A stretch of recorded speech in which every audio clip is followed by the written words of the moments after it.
Subhanallah walhamdulillah wala ilaha illallah Allahu akbar. Dulur Al Victor, paginya indah ya. Indah ketika kita bersyukur apapun keadaan. Alhamdulillah ala kulli hal. Dan pagi ini bertemu kembali bersama kami di kajian parenting bersama Dr. Faizatul Rashidah ya. Topik hari ini adalah muhasabah akhir tahun, pelajaran dari pandemi. Untuk hari ini Kamis 31 Desember 2020. Bisa disimak di streaming radio kami El Victor FM Surabaya, bisa juga di FB Faizah Rashidah. Saya bergabung bersama beliau. Assalamualaikum Ustazah. Waalaikumsalam warahmatullahi wabarakatuh. Alhamdulillah, gimana sehat walafiat ya? Alhamdulillah sehat Mbak Nimah. Semoga Mbak Nimah sehat juga. Alhamdulillah, alhamdulillah. Keluarga semuanya sehat ya Ustazah? Alhamdulillah Mbak Nimah. Masya Allah. Oke, saling doa mendoakan saling ini doa ya. Mendoakan pada situasi sulit seperti ini. Semoga kita semua dalam keadaan sehat. Karena ini setelah iman dan Islam, kesehatan itu adalah kenikmatan Allah yang terbesar ya. Subhanallah ya. Kadang kita lupa pada keadaan normal, pada keadaan senantiasa diberikan kesehatan, itu sampai tidak merasa kalau bisa bernafas tanpa masker itu nikmat ya. Nah, Masya Allah. Bisa siaran nggak pakai masker itu juga ya Allah. Mudah gitu ya. Iya ya Allah. Masya Allah. Hari ini betul-betul iman imun itu diuji betul Ustazah nggih. Iya. Insya Allah nanti. Mudah-mudahan semuanya juga tetap sehat walafiat Ustazah di masa-masa pandemi seperti ini ya. Apalagi di akhir tahun ya, yang cuacanya dingin begitu. Apa yang ingin Ustazah pesankan untuk dulur El Victor untuk menjaga stamina, untuk menjaga kesehatan dan semuanya di tengah-tengah seperti ini? Iya, kalau level personal tetap bahwa rumus 3M itu, ya 3M itu adalah memakai masker, senantiasa mencuci tangan, lalu menjauhi kerumunan ya.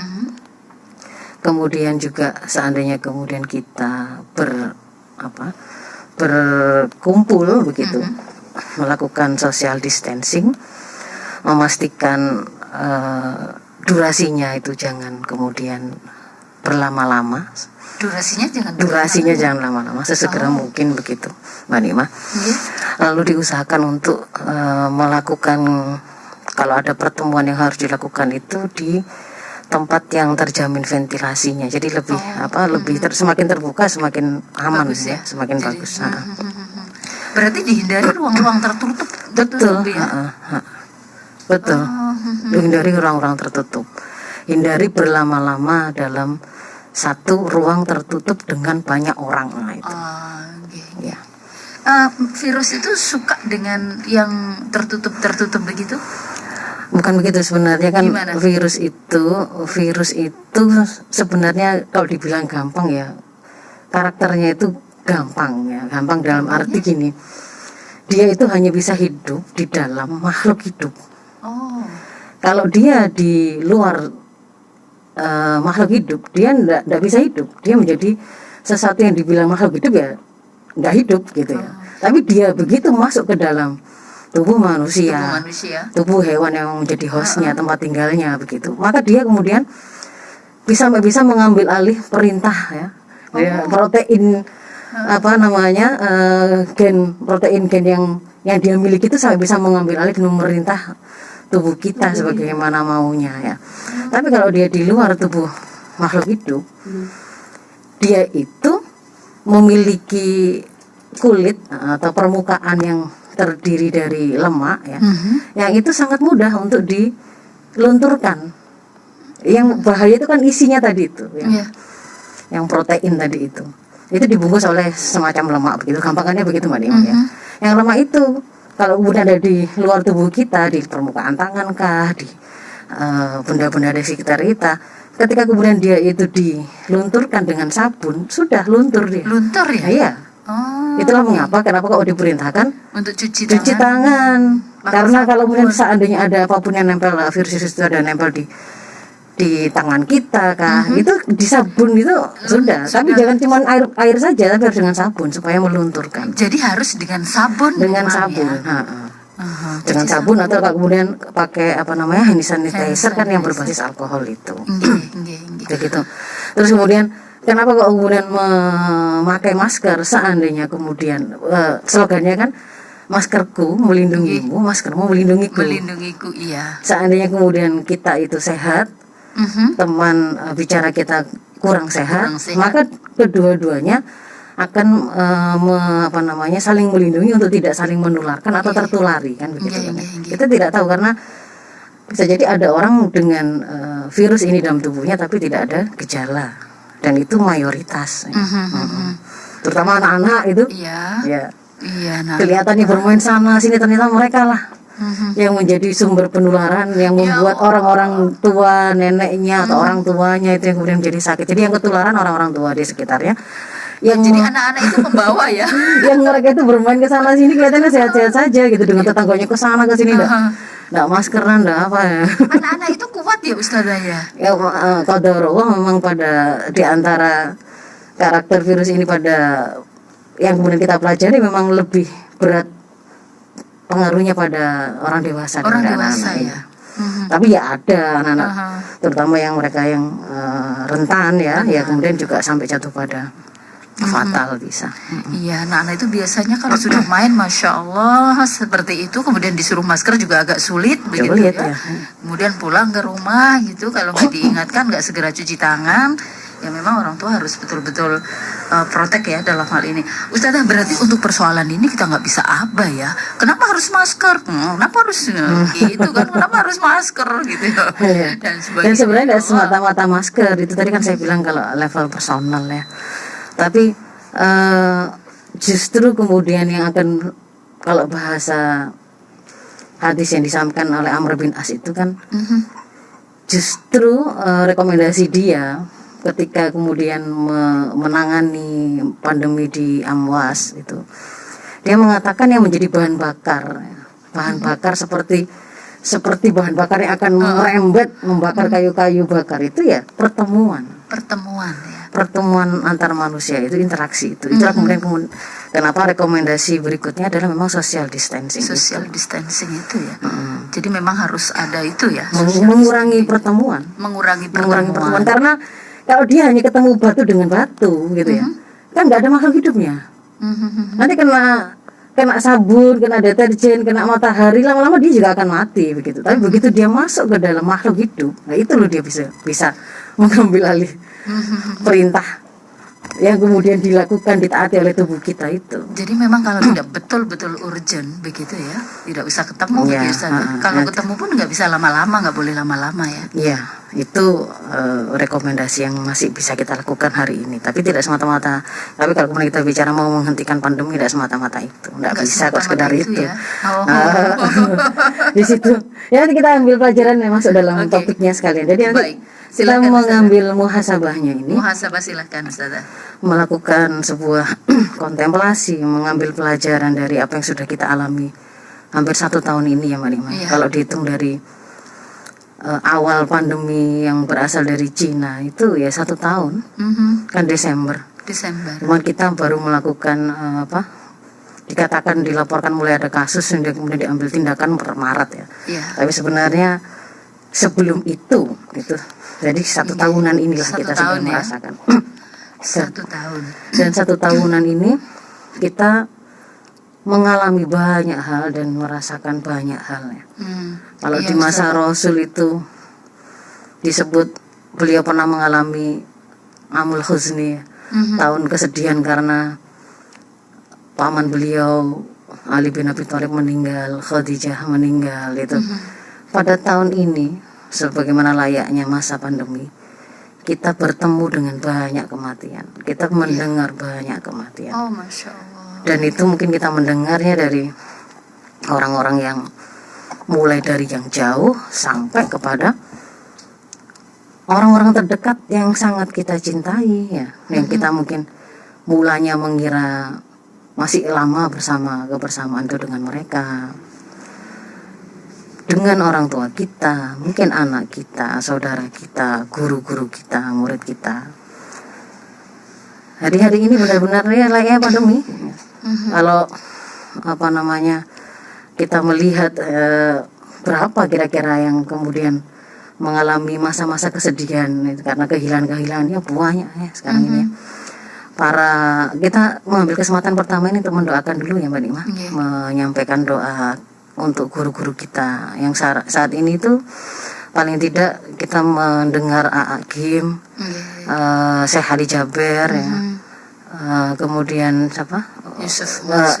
Yusuf Mansur, Syafi'i Antonio ya, Mahmudi Sukri ya, Ustadz umat ya, para guru-guru umat ya, semoga kemudian Yai Imam yang di kami juga di Victor ini juga ya sakit. Jadi semoga mulai membaik. Begitu alhamdulillah. Semoga semuanya segera diberikan oleh Allah kesembuhan, pulih. Amin. Sebagaimana sebelumnya, tidak meninggalkan sisa sakit sedikit pun. Amin, amin ya rabbal alamin. Kesabaran mereka dalam menjalani sakit semata-mata mengharap ridho dari Allah akan tercatat di sisi Allah sebagai amal solih layaknya seorang mujahid. Amin. Dan yang kemudian ternyata Allah kehendaki gugur dalam pandemi ini atau karena pandemi ini dan dalam keadaan sobiran wahtisaban, semoga Allah rizkikan syahid ya kepada mereka semua. Amin. Termasuk para tenaga-tenaga kesehatan, teman-teman kami. Tenaga medis. Betul. Itu kalau ada di grup alumni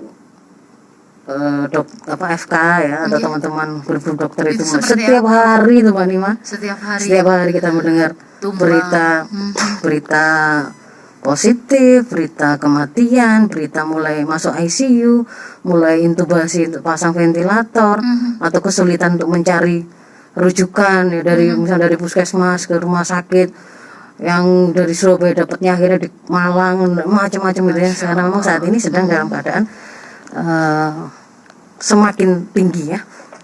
Apalagi mutasi yang terbaru juga daya penularannya lebih besar, lebih banyak, lebih mudah menular. Meskipun tidak dipastikan lebih berat gejalanya, tetapi dia lebih mudah menular. Makanya harus benar-benar kontribusi apa yang bisa kita lakukan itu harus benar-benar dilakukan. Tidak bisa pengabaian tanggung jawab yang dilakukan oleh pihak lain, misalkan masyarakat atau orang lain atau pemerintah misalkan itu yang tidak melaksanakan kewajibannya dengan sempurna, dengan sebaik-baiknya, itu kemudian kita jadikan alasan saya juga ngapain gitu. Kemudian pakai masker, kenapa juga harus kemudian nggak pergi ke sana kemari padahal ini akhir tahun misalkan. Nggak bisa, nanti perhitungannya di sisi Allah ya tetap kita masing-masing itu ada begitu. Sementara kalau itu merupakan ada kewajiban yang harusnya disempurnakan oleh penguasa umat Islam ini, penguasa umat ini, atau yang harus disempurnakan kaum muslimin sebagai kelompok atau masyarakat, maka di situ ada mekanisme amar ma'ruf nahi munkar yang juga harus kita sempurnakan. Ya, jadi itu pendahuluannya untuk kita berdoa pada siapa saja saudara-saudara kita yang lain sedang diuji dengan pandemi ini ataupun kemudian diuji dengan kondisi sulit karena situasi ini. Semoga Allah mudahkan, semoga Allah kuatkan ya. Amin. Allah kuatkan, berikan jalan keluar terbaik dan kesabaran mereka tercatat sebagai sebuah amal soleh di sisi Allah. Amin ya rabbal alamin. Ustazah, ada satu hal ya. Ini jamaah El Victor ini kan banyak telepon, kemudian mohon doanya Mbak Nikmah, Mas Helmi, kami terpapar satu keluarga, tapi kemudian bercerita, Masya Allah, ketika kita pulang dari rumah sakit itu tidak ada tetangga yang mau lewat begitu ya. Nah itu juga perlu diedukasikan juga ya. Itu gimana Ustazah? Itu memang berlebihan apa memang harus begitu ya?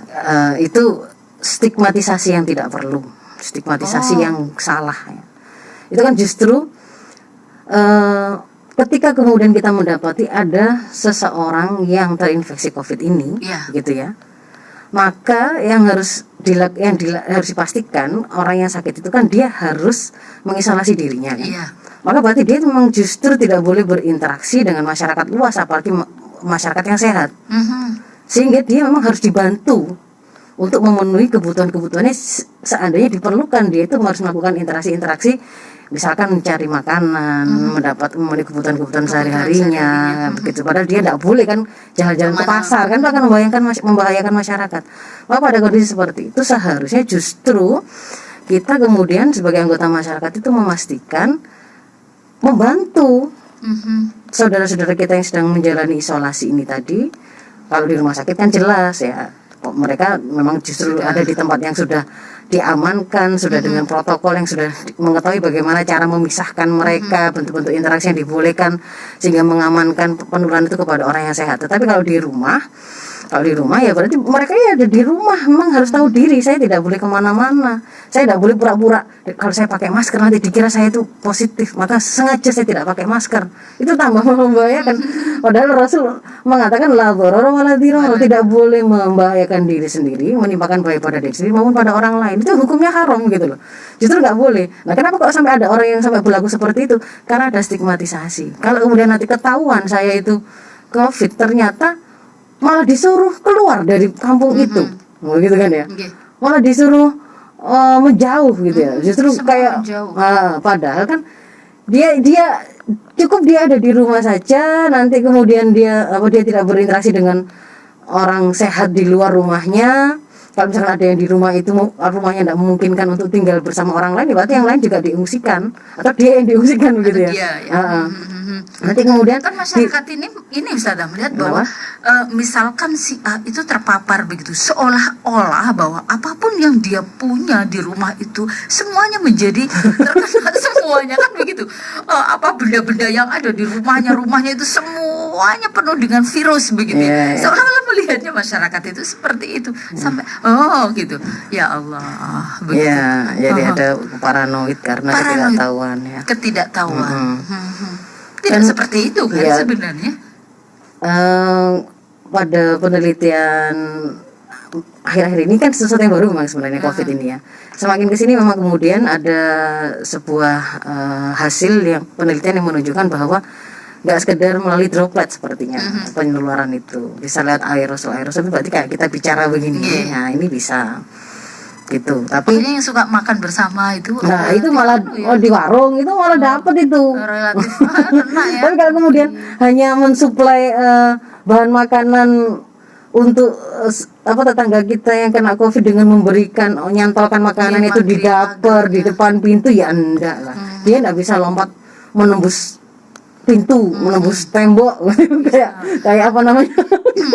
Kayak hantu-hantu gitu. Enggak. Atau kemudian kalau sudah dikubur terus nggak berani melakukan takziah karena nanti modal dari dalam kan nggak gitu, nggak ada. Cuman yang dikhawatirkan itu kalau ketika masih masa pandemi ini kita lalu takziah ke kubur yang itu kuburannya khusus untuk memang COVID, itu kan masih setiap hari lalu lalang ambulans membawa dan seterusnya. Kita nggak tahu baju orang-orang yang ada dari rumah sakit tadi itu bisa jadi kan ada peluang membawa. Jadi bukan mayatnya itu terus COVID-nya itu terus keluar modal keluar dari tanahnya, enggak gitu. Iya, jadi enggak seperti itu begitu. Makanya sekarang ini anak-anaknya yang suka nongkrong di kopi. Nah itu justru yang seharusnya enggak layak dilakukan. Karena pada masa pandemi ini memang ada syariat tentang pandemi. Enggak boleh kemudian terus bermudah-mudah kumpul dengan orang begitu untuk keperluan yang sama sekali tidak urgen. Hanya sekedar nongkrong lama, nyari wifi untuk main game atau lihat purnama itu ya. Kelas terbaru akan terbentuk di situ ya Ustazah ya? Iya bisa, ya, tentu saja. Ustazah silakan masuk ya. Terima kasih ya.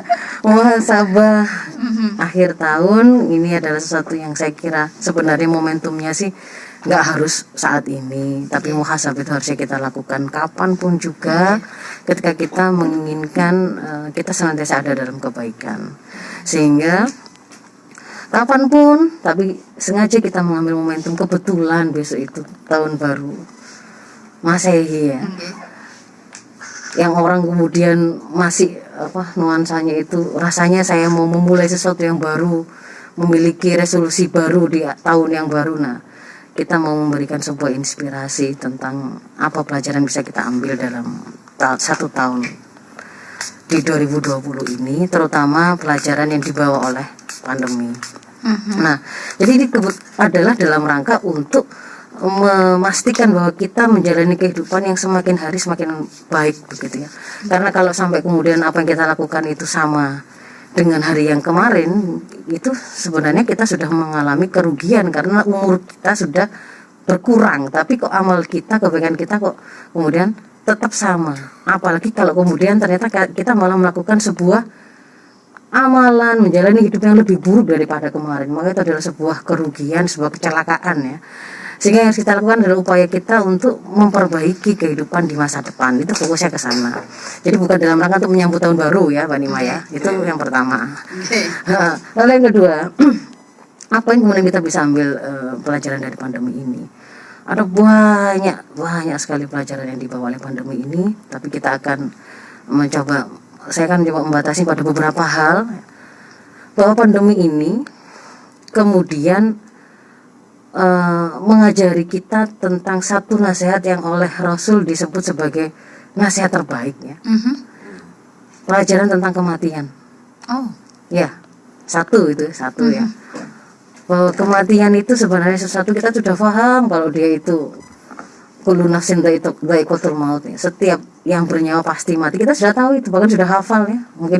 Mungkin kita selalu menyampaikan juga mengulang-ulang kalimat itu. Setiap yang hidup pasti akan mengalami kematian. Kita kalau datang kita ajalum, kita tidak akan bisa mengundurkannya maupun memajukannya meskipun 1 detik. Dan kematian itu kita juga paham meskipun kita bersembunyi di benteng yang kokoh gitu kan ya, kalau hadis itu tetap saja dia akan datang. Tapi kalau kemarin itu mendengar nasihat ini itu rasanya masih jauh gitu, yang namanya kematian itu ya. Tapi kemudian pandemi ini menghadirkan nasihat terbaik itu tadi, bahwa cukup kematian itu sebagai nasihat itu benar-benar hadir dekat dengan kita. Kita menyaksikan orang yang muda, kemarin sama sekali tidak ada sakit, tiba-tiba kemudian kita mendengar hari ini masuk rumah sakit, besoknya sudah meninggal. Atau orang-orang yang punya sakit tahunan lama begitu ya, kronik, akhirnya mereka menjadi orang yang rentan, diabetes, jantung, itu ya sesuatu yang sudah banyak di tengah masyarakat. Tapi keberadaan pandemi ini membuat mereka ini akhirnya banyak yang kemudian berguguran karena ya karena faktor pandeminya. Jadi bukan itu kan meninggalnya karena sakit ininya, jadi corona itu tidak ada, bukan. Kalau misalnya tidak ada pandemi ini, tidak ada corona ini, apa kemudian kita menyaksikan orang diabetes itu mati massal begini ibaratnya ya, barengan gitu kan? Enggak, ya karena ketemu dengan pandemi ini gitu loh. Jadi pelajaran pertama adalah tentang kematian yang sangat dekat, sehingga kita seharusnya kemudian benar-benar mempersiapkan kehidupan setelah kematian itu. Masya Allah. Kematian ini memang sangat dekat pada saat pandemi ini sebenarnya. Sebenarnya kan dia sama saja gitu loh. Cuman pandemi ini memberi kita sebuah pelajaran, kayak mendekatkan pandangan itu ke kita bahwa sedekat itu loh kematian itu. Seandainya kemudian kita terkonfirmasi, oh ternyata positif begitu ya. Manusia itu punya sebuah kecenderungan, dia lebih mudah melakukan amalia fikri itu ketika menghadapi goncangan. Ketika selama ini dia itu sehat-sehat saja, dia tidak mengalami goncangan apapun, dia menjalani hidup tidak pernah bertanya apa yang kemudian harus saya lakukan untuk mengisi hidup saya, tidak pernah bertanya begitu dia. Tapi begitu kemudian dia misalkan pada masa pandemi ini, oh ternyata terkonfirmasi positif COVID, meskipun mayoritasnya 80%-nya itu tanpa gejala, kemudian 15%-nya itu mungkin gejala ringan sampai sedang, dan mungkin 5% itu yang berat. Tapi kita tidak tahu ketika COVID itu sampai ke kita itu termasuk yang mana. Kita masuk yang nggak bergejala, kita masuk ke yang akhirnya akan kena dengan gejala ringan, sedang, atau sampai berat. Itu kita nggak tahu kecuali setelah mengalami gitu loh. Jadi itulah mengapa kepentingannya menjaga diri dan orang lain itu, karena kita nggak tahu kecuali setelah mengalami. Nggak bisa diprediksi. Kan saya muda, saya nggak punya penyakit penyerta, pasti saya OTG, nggak bisa. Nggak gitu, bisa, nggak ya. bisa begitu. Jadi ini tuh semakin membuat kita itu menjadi dekat. Nah, ketika kemudian seandainya kemudian terkena itu kan langsung mikir, kalau memang seandainya kemudian ini adalah kesempatan terakhir, seandainya ini ternyata kemudian adalah ternyata mengantarkan saya kepada yang berat. Yang berat itu biasanya cepat Mbak Nima, nggak sampai berminggu-minggu, sampai berbulan-bulan gitu, enggak. Perburukannya itu sangat cepat gitu ya. Hari ini positif, kemudian sesak, lalu masuk ICU, lalu ventilator. Jarang yang selamat setelah pakai ventilator, jarang kemudian balik. Meskipun ada ya, ada dokter yang sempat koma tapi pakai ventilator, tapi kemudian juga sembuh juga ada.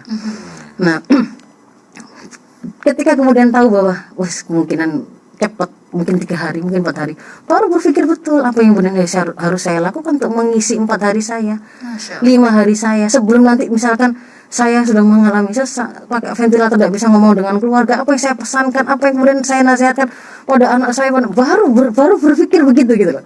Untuk saya mau hendak menunjukkan bahwa ketika seseorang itu ada dalam sebuah goncangan, baru dia berpikir betul tentang apa seharusnya amal yang saya pilih, bagaimana kalau saya susun dan dalam kesempitan ya, kesempatan yang saya punya, skala prioritas itu akan seperti apa, amal tertingginya yang mana, apakah jalan-jalannya, apakah kongko-kongko dengan teman di warung kopi, apakah kemudian ngajari anaknya sholat, ataukah kemudian itu baru dipikir gitu, baru disusun ketika manusia itu merasa ada goncangan, baru mikir ya. Makanya seringkali orang itu mengalami sepertinya kok dapat hidayah atau kemudian berhijrah itu setelah mengalami kejadian tertentu ya, kayak sakit berat atau mengalami peristiwa kehilangan yang sangat, baru mikir. Karena manusia lebih mudah untuk melakukan amalia fikri, aktivitas berpikir, ketika dia mengalami goncangan. Nah, itu pelajaran pertama adalah tentang kematian. Lalu yang kedua, pandemi ini dia bukan menyebabkan, tetapi dia itu membuat banyak kerusakan itu menjadi transparan, Mbak Nima. Contoh kerusakan yang kemudian akhirnya menjadi transparan itu apa? Dalam konteks keluarga dan pendidikan anak, ternyata kemudian kita mendapati begitu sekolah atau daring gitu ya, proses pendidikan yang selama ini kita kira dan kita bahkan serahkan itu kepada guru dan institusi pendidikan, lalu kemudian cukup hanya dipindah jadi daring gitu saja ya, itu ternyata mengungkap kegagapan, ketidakmampuan, kegagalan orang tua mempersiapkan diri mereka dan melaksanakan apa yang sebenarnya menjadi tanggung jawab mereka sebagai guru utama bagi anak-anaknya. Walaupun pinter, walaupun berpendidikan. Walaupun pinter dan berpendidikan. Iya memang Ustaz. Apalagi yang kemudian. Jadi betul-betul kemudian mengalami kegagapan begitu. Padahal kita juga bolak-balik mendengar gitu ya.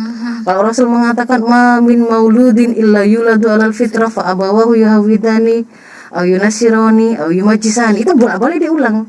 Yang kita memahami bahwa dari situ itu Allah itu menunjukkan, Rasul menyampaikan bahwa basis pendidikan anak, pelakunya itu adalah orang tua. Pertama dan utama, yang memberi warna sampai bisa membuat anak itu melenceng dari fitrahnya sampai akhirnya dia jadi Yahudi kah, Nasrani kah, Majusi kah gitu ya, mau jadi pelaku zina kah, menjadi anak yang menikmati tontonan porno atau kemudian kecanduan gadget atau kemudian pendidikan pergaulannya rusak atau dia tidak menjadi anak yang memiliki akhlak yang baik kepada orang tuanya gitu ya, ngomongnya itu ketahuan begitu di rumah semua gitu. Anak-anak itu ternyata Ketahuan. Masya Allah, anakku umur SMA dia ternyata begitu nggak sekolah itu cuma di kamar tok, ngapain, ngegame tok atau tidur tok. Sholat juga harus disuruh, ngomong dengan orang tua masih mentah-mentah. Itu baru orang tua baru nyadari apakah sebenarnya kerusakan tidak terjadi sebelum pandemi terjadi, tapi itu membuatnya menjadi transparan kan, jadi kelihatan. Sekarang lebih tampak di depan begitu mata ya. Dari termasuk relasi antara kehidupan suami dan istri, ya kan, yang mulanya ngantor seharian nggak ketemu, tak tahu Begitu kemudian wah, di rumah, wah, Bu Dino ada di situ. Bapaknya sibuk saja mentelangi gadgetnya. Oh. Ibu-ibu merasa wis puter tangan kaki kepala munyer gak kegeran, ditambah ngurusi daringnya anak-anaknya ya jadi tukang syutingnya, ya jadi guru yang menerangkan, ya jadi yang ngedit video untuk disetorkan, misalnya begitu, merasa pusing. Bapaknya sibuk sendiri dengan gadgetnya. Sudah begitu karena benturan pandemi ini membuat ujian ekonomi itu menjadi beban yang berlapis. Tapi saya kemudian membuat transparan rapuhnya bangunan keluarga kita. Ternyata itu juga menunjukkan selama ini ada sebuah kekeliruan yang kita lakukan tapi kita biarkan. Kita tidak kalau kita menginginkan generasi itu kuat, kita lahirkan, maka kan harus berasal dari rumah-rumah yang kuat, kokoh bangunannya. Di situ itu mengharuskan ada porsi dan peran para ibu, para bapak sesuai dengan fitrahnya masing-masing. Nah hari ini itu ternyata bahkan kita menemukan kepemimpinan suami yang seharusnya jadi qawamah, yang jadi sandaran, kesulitan dari seluruh anggota rumahnya itu hilang, itu nggak ada. Sampai para ibu ada yang membunuh anaknya, ada yang bunuh diri, bahkan bapaknya sendiri kemudian juga bunuh diri kan gitu ya. Ada yang kemarin bunuh diri naik tower, lalu anaknya umur 2 tahun manggil ya, "Bapak turun, teteh sayang sama bapak." Bayangkan loh, bapak itu sandaran semua anggota keluarga, Pak. Bapak harus kuat gitu ya. Tapi kemudian kita melihat pandemi ini membukakan ternyata kita lupa membangun profil pribadi para qawam, para pemimpin-pemimpin keluarga ini yang kuat, yang beriman, yang bertakwa, yang bisa melaksanakan qawamahnya itu, kepemimpinannya, yang dia itu bisa dijadikan sandaran dan diandalkan oleh istrinya, anak-anaknya. Justru malah jadi sumber masalah. Akhirnya kan kekerasan dalam rumah tangga malah terjadi. Kita juga macam-macam. Betul, meningkat ya. Perceraian meningkat pada masa pandemi ini. Sudahlah kemudian. Jadi begitu pandemi ini ada, kelihatan sekali kalau yang namanya kapal-kapal itu tuh kelihatan bolong-bolongnya gitu. Tetapi para nakoda di dalamnya dan anak buah di dalamnya itu juga sangat mudah untuk berpikir, ya sudah kita hancurkan sekalian kapal ini, kita terjun bebas ke laut ini kan begitu ya. Sudah bolong. Dewe. Tidak kemudian saling menguatkan untuk bertahan dalam masa sulit. Itu sebenarnya kalau bahasa yang sebelum kita bahas itu adalah karena kita tidak membangun rumah tangga kita atas dasar iman, menjalaninya sesuai dengan rambu-rambu ketaatan kepada Allah. Yang bapak melaksanakan tugasnya sesuai dengan rambu-rambu yang diberikan oleh Allah, ibu juga demikian, sehingga mereka bisa menyiapkan generasi-generasi yang kuat. Itu yang kedua ya. Jadi membuka sebuah borok tentang bangunan rapuh generasi yang itu juga berasal dari bangunan rapuh keluarga yang tidak pernah kita siapkan atau kita lupa menyiapkannya untuk membangunnya berdasarkan iman. Lalu yang berikutnya, keluarga ini menjadi semakin berat untuk menanggung beban ini. Itu karena di atasnya itu kan ada faktor supra keluarga, Mbak Nimah ya. Ada lapangan pekerjaan yang kemudian menjadi hilang. Lapangan pekerjaan menjadi sangat sulit, ekonomi menjadi sangat sulit ya. Itu tidak bisa dilepaskan dari sebuah sistem ekonomi yang sedang mendominasi dunia secara global. Apa itu? Kita mau diajak untuk memahami gitu ya oleh pandemi ini, untuk bisa melihat bahwa yang namanya sistem ekonomi yang berbasis pada sektor non real itu memang benar-benar ditampakkan oleh pandemi, berarti benar-benar nggak ngaruh ke masyarakat gitu loh. Sementara apa sih yang dimaksud dengan ekonomi real dan non real itu ya, biar bisa dipahami oleh dulur semua ya. Kalau dalam Islam itu setiap uang yang ditransaksikan dia pasti akan bertemu dengan jasa atau barang. Jadi kalau kemudian saya mengeluarkan uang itu dalam rangka saya mau membeli jasa atau saya mau mendapatkan barang.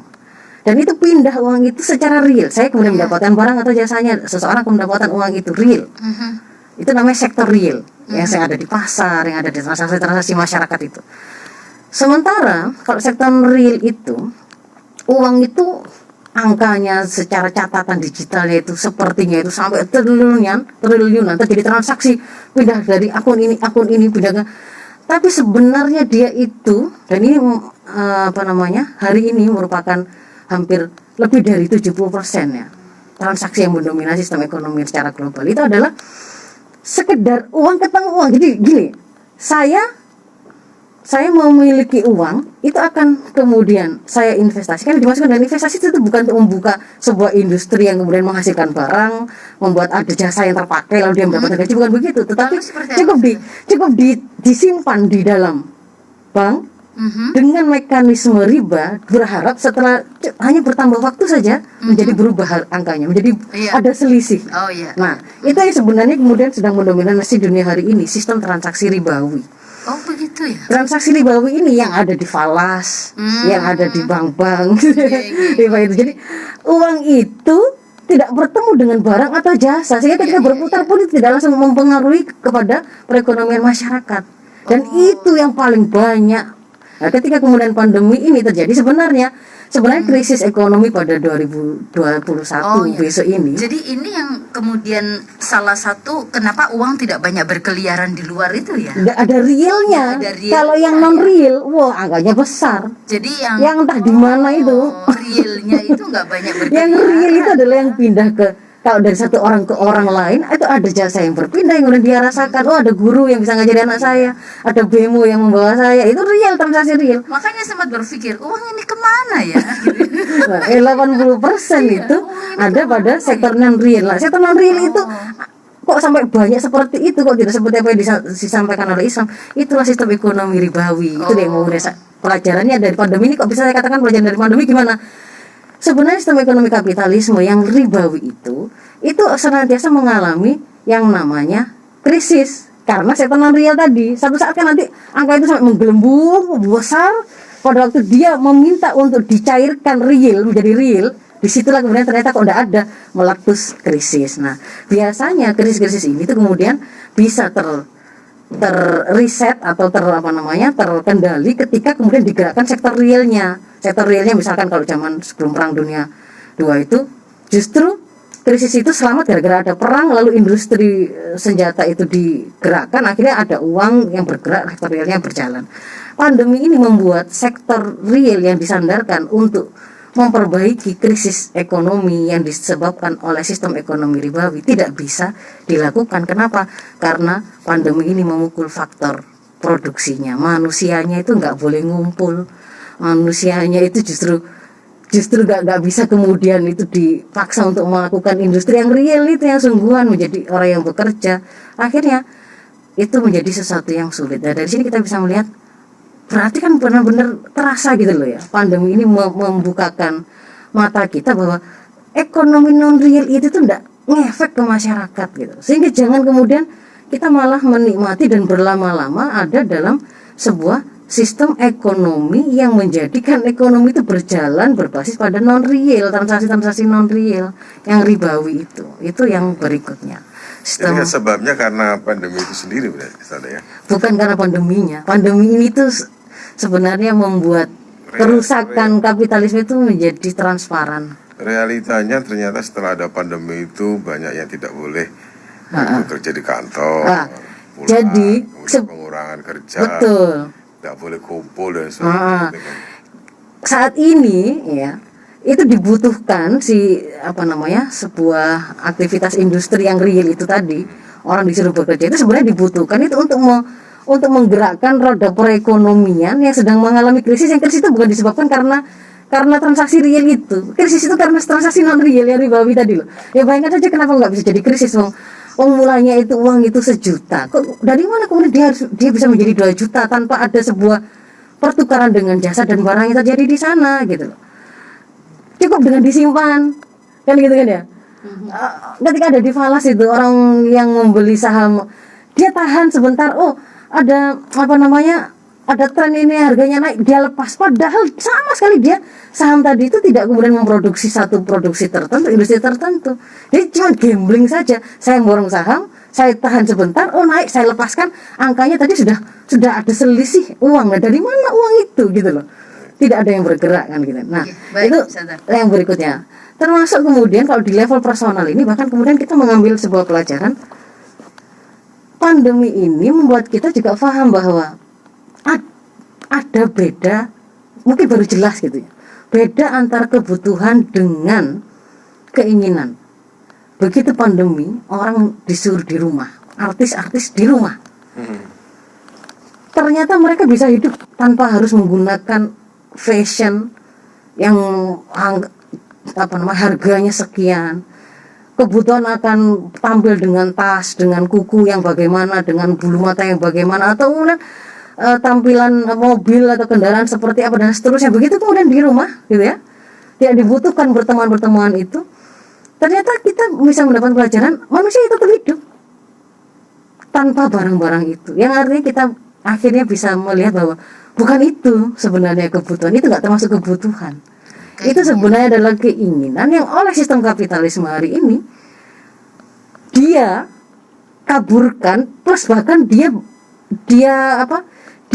persuasi atau dia bentuk persepsi masyarakat untuk menjadikannya sebagai sebuah kebutuhan. Jadi sebenarnya nggak kebutuhan, tapi dijadikan kebutuhan. Kayak misalkan tanaman janda bolong ya. Sebenarnya apakah benar harganya itu sampai kemudian 300-500 juta? Itu adalah sebuah pembentukan persepsi akan kebutuhan, pada dia sebenarnya bukan kebutuhan gitu. Tapi kalau kemudian oksigen, ventilator, itu ternyata kebutuhan. Itu kebutuhan, makan itu kebutuhan gitu loh. Tapi kalau kemudian gaya hidup tertentu itu sebenarnya kita tahu, itu sebenarnya adalah keinginan yang kemudian oleh sistem kapitalisme hari ini yang matre itu memang dia tanamkan dalam persepsi kita, bahkan kita akhirnya menjadi terbiasa untuk menjadikan keinginan itu menjadi kebutuhan. Seharusnya berarti bisa mengambil sebuah pelajaran ketika ternyata ada ini mana sih kebutuhan? Oh, ternyata ini bukan kebutuhan yang selama ini kita anggap kebutuhan. Ilmu pengetahuan itu justru kebutuhan. Ternyata para tenaga kesehatan itu tuh kebutuhan, maka harusnya fokus betul memang kemudian produk sistem kesehatan, pendidikan kesehatan yang kemudian bisa menghasilkan massa, kan harusnya fokus di situ. Rekreasi yang kemudian selama ini seperti itu kebutuhan untuk kemudian di syuting, dilakukan traveler, storyteller gitu ya, yang dibikin vlognya sampai membuat orang itu merasa butuh nabung untuk mencoba spot-spot itu. Ternyata hari ini begitu pandemi nggak kebutuhan itu. Ustazah break dulu sebentar ya. Oke, nanti lanjut kembali. Ada waktu tinggal kepotong ya 10 menit, kita ke pesan-pesan dulu. Yang selalu bikin cinta hanyalah satu. Yang selalu bikin cinta hanya Elvito. Masih di Fajar Syiar, ada waktu 5 menit pagi hari ini. 5 menit ya. Tidak terasa Ustazah. 5 menit. Banyak pelajarannya masih. Masih banyak. Jadi yang itu tadi Mbak Nimah, pelajaran tentang kerusakan sistem ekonomi berbasis riba.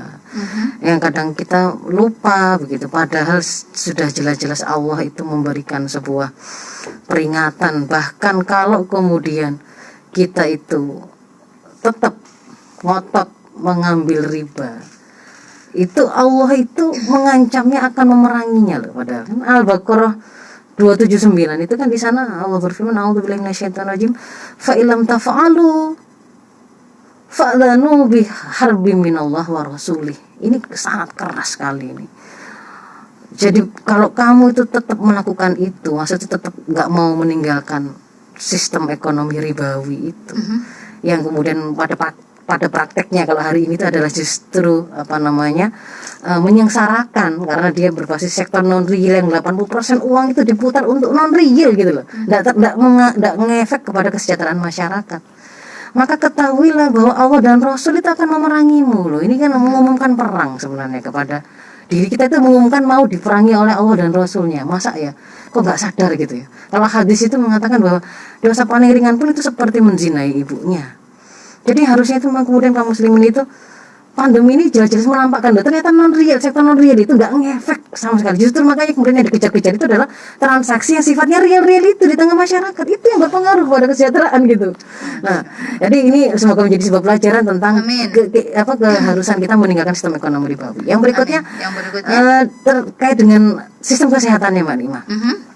Apa yang kemudian terjadi pada hari ini itu juga membukakan mata pada kita bahwa ketika kita dipimpin oleh sebuah ideologi yang menjadikan kesehatan itu bukan sebagai hajah asasi masyarakat, kebutuhan mendasar masyarakat, tetapi dijadikan sebagai komoditas perdagangan. Kok bisa mengalami begitu? Iya, karena hari ini PBB di bawahnya ada WTO itu sudah memasukkan memang kesehatan ini sebagai salah satu komoditas perdagangan, bisa diperdagangkan secara bebas. Bahkan ketika dia dijadikan sebagai perdagangan bebas, kita lihat maka yang masuk ke dalamnya itu akan memandang kesehatan ini adalah sesuatu komoditas untuk nyari keuntungan, dan itulah yang kemudian membuat kita itu sulit untuk kemudian Faktanya melakukan. seperti itu, Ustazah. Faktanya seperti ketika gini, kenapa kemudian terasa mahal kesehatan itu? Karena rumah sakit itu untuk membeli alat misalkan ya, membeli obat, itu semuanya industri yang bermain.